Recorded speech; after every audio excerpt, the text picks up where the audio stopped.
नमस्ते प्यारे बच्चों, आज मैं आपको वर्कशीट नंबर 21 करवाने जा रहा हूँ। ये साइंस की क्लास 6 की रहेगी और 17 सितंबर की रहेगी। आज की जो वर्कशीट है उसमें हम इलेक्ट्रिसिटी, जो हमारा चैप्टर है साइंस का, उसमें हम आज रिकैपिटुलेशन करेंगे। मतलब आज हम पूरे के पूरे चैप्टर को रिवाइज करेंगे, उसका आज हम सार पढ़ेंगे, समरी पढ़ेंगे। ठीक है, तो सबसे पहले इलेक्ट्रिसिटी क्या है। The presence of electric charge, मतलब जब किसी सर्किट के अंदर इलेक्ट्रिक चार्ज उपस्थित होता है, ठीक है, समझ में आ रही है, उपस्थित होता है या फ्लो होता है इलेक्ट्रिक करंट जब किसी परिपथ में, मतलब जब किसी इलेक्ट्रिक सर्किट में क्या होता है, इलेक्ट्रिक चार्ज होता है या इलेक्ट्रिक करंट फ्लो होता है। ठीक है, लिखा ना, with in an electric circuit, किसी इलेक्ट्रिक सर्किट के अंदर होता है या इलेक्ट्रिक वायर में होता है या किसी तार के अंदर होता है, या तो सर्किट में हो रहा है या किसी वायर में हो रहा है, क्या इलेक्ट्रिक करंट फ्लो या इलेक्ट्रिक चार्ज प्रेजेंट, तो हम उसको बोलते हैं इलेक्ट्रिसिटी। समझ में आ गया? पढ़ देता हूँ। The presence of electric charge और flow of electric current within electric circuit और electric wire is known as electricity. Clear?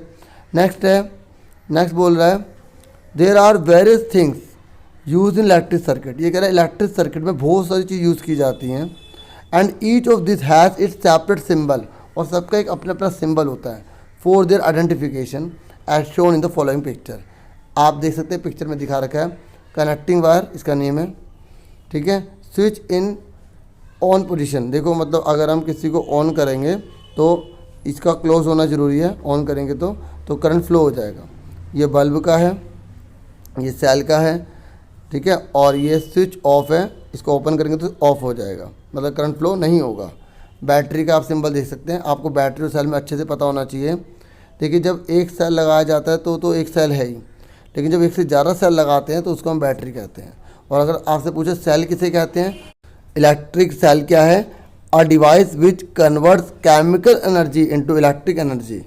मतलब कोई भी डिवाइस जो केमिकल एनर्जी को इलेक्ट्रिक एनर्जी में कन्वर्ट करती है या इलेक्ट्रिकल एनर्जी में कन्वर्ट करती है, उसको हम इलेक्ट्रिक सेल कहते हैं। और ये कह रहा है all electric cell have two terminals.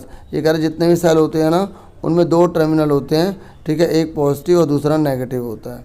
ठीक है, क्या होता है, एक पॉजिटिव और दूसरा नेगेटिव होता है। ठीक है, तो दो टर्मिनल होते हैं, आप इसे ध्यान में रखें। जैसे हमने इन दो सेल को लिया, ठीक है, दोनों सेल को एक साथ रखा और यहाँ पे पॉजिटिव वाला लगा दिया, जो नेगेटिव नीचे था ना हम उसको उल्टा करके ऊपर कर दिया।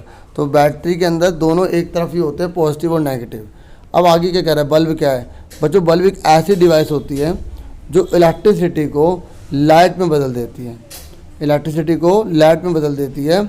और it is filled with argon gas. याद रखना, बल्ब के अंदर जो गैस होती है वो आर्गन गैस होती है और इसके अंदर एक फिलामेंट होती है। मैं आपको दिखाऊँ, ये जो आपको दिखाई दे रहा है, ये जो दिखाई दे रही है ये फिलामेंट होती है। ठीक है, और ये कोल्ड में होती है ऐसे, और ये टंगस्टन की बनी होती है। किसकी बनी होती है, टंगस्टन की। आगे देखो इलेक्ट्रिक सर्किट क्या है, देखिए current mean the flow of electricity. ये कह रहा है करंट का मतलब होता है जो इलेक्ट्रिसिटी बह रही है ना, वही करंट है। आगे है electric current flows through the wires from the cell's positive terminal to the negative terminal. याद रखना, जो इलेक्ट्रिक करंट होता है वो कह रहा है पॉजिटिव से हमेशा नेगेटिव की तरफ फ्लो होता है। समझ में आ गई? आगे कह रहा है electric circuit the close path. Electric circuit पता है किसे कहते हैं, ये पूरा का पूरा बंद है ना, इसी को कहा जाता है। ठीक है, देखो ये लिखा इलेक्ट्रिक सर्किट क्या है, the close path along which an electric current can flow. मतलब इलेक्ट्रिक सर्किट एक ऐसा पाथ होता है जो क्लोज होता है जिसमें पूरा का पूरा करंट बह सके। ठीक है, आगे इलेक्ट्रिक स्विच क्या है, ये स्विच एक सिंपल डिवाइस है जो या तो ब्रेक कर देती है, ठीक है, या उसको क्या कर देती है, कंप्लीट कर देती है ताकि करंट फ्लो हो सके या करंट फ्लो ना हो।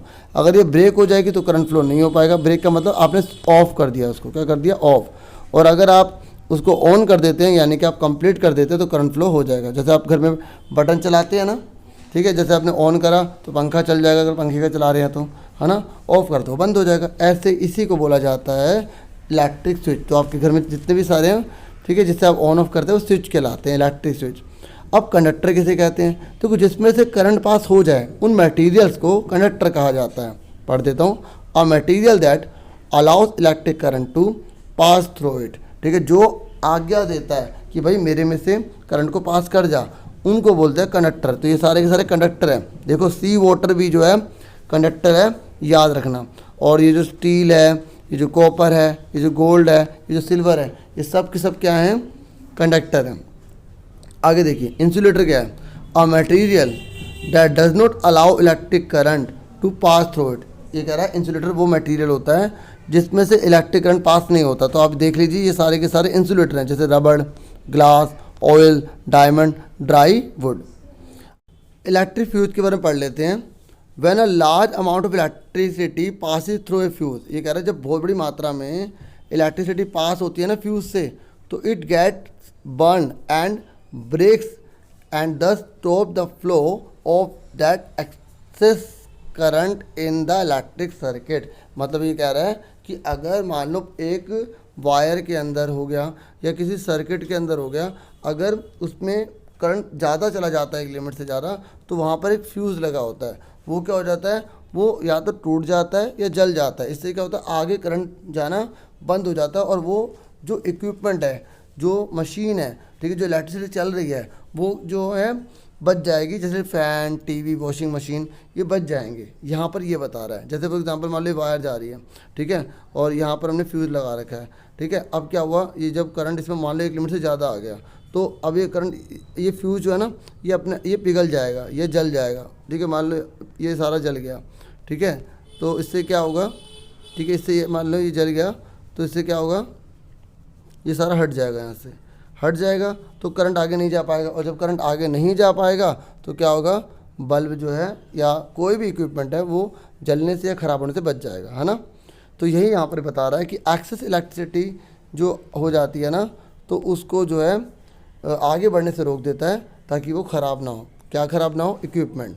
The fuse wire is made up of a very thin metallic wire. ये बता रहा है जो फ्यूज़ वायर है ना, बहुत पतली मेटलिक वायर से बनी होती है।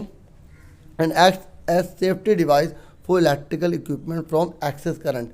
ये कह रहा है एक सेफ्टी डिवाइस का काम करती है, ठीक है, ताकि इलेक्ट्रिक इक्विपमेंट जितने भी हैं वो ना जल पाए, वो ना ख़राब हो। तो अगर आपसे पूछे ना सेफ्टी डिवाइस का नाम बताओ, तो आप क्या बताओगे, इलेक्ट्रिक फ्यूज़, ठीक है। अब हिंट क्या कह रहा है, ये कह रहा है एनी बल्ब बिकम फ्यूज। ये कह रहा है कोई भी बल्ब जो है वो फ्यूज़ हो सकता है van ever its metallic filament. जो अभी मैंने आपको बताया था ना, फिलामेंट होती है बल्ब के अंदर, यहाँ पर जो बल्ब है ना, इसमें एक फिलामेंट होती है। और ये मैंने बताया था टंगस्टन की बनी होती है और इसके अंदर आर्गन होता है। आर्गन कैसे होती है ना, तो ये कह रहा है बल्ब तब फ्यूज़ होता है जब उस पर मेटलिक जो फिलामेंट होती है ना, वो जो या तो टूट जाए या बर्न हो जाए, जल जाए, ठीक है, या तो टूट जाए या जल जाए। तो उससे क्या होगा, एक्सेस जो इलेक्ट्रिक करंट है, ठीक है, आया था, इसी वजह से वो टूटा। अब क्या होगा, वो टूट गया तो आगे इलेक्ट्रिक करंट नहीं जा पाएगा और किसी प्रकार का नुकसान नहीं होगा, ठीक है। और जो दो टर्मिनल्स हैं उनमें कॉन्टैक्ट नहीं हो पाएगा। दो टर्मिनल होते हैं ना, अभी हमने पढ़ा था, वो दो टर्मिनल में कॉन्टैक्ट नहीं हो पाएगा। जैसे ये है और ये है, तो ये जुड़ा हुआ है। अगर मान लो यही टूट गया तो इन दोनों के बीच में कॉन्टैक्ट हुआ नहीं हुआ ना, तो इससे क्या होगा, नुकसान होने से बच जाएगा। और कह रहा है this will stop the bulb, और बल्ब को रोक देगा जलने से और लाइट देने से, ठीक है। देखो मैंने आपको बताया था शुरू में कि ये केवल आपकी जो है ना एक रिवीजन की वर्कशीट है, इसमें कोई क्वेश्चन आपको करने के लिए नहीं दिया। आप इसको पूरा कॉपी पर नोट कर लें ताकि आपके नोट्स बन जाए, ठीक है। तो बस इतना ही कहना था। कोई डाउट हो, कोई सजेशन हो, आप कमेंट बॉक्स में मुझे बता सकते हैं। Thank you for watching and listening carefully. Take care yourself dear students.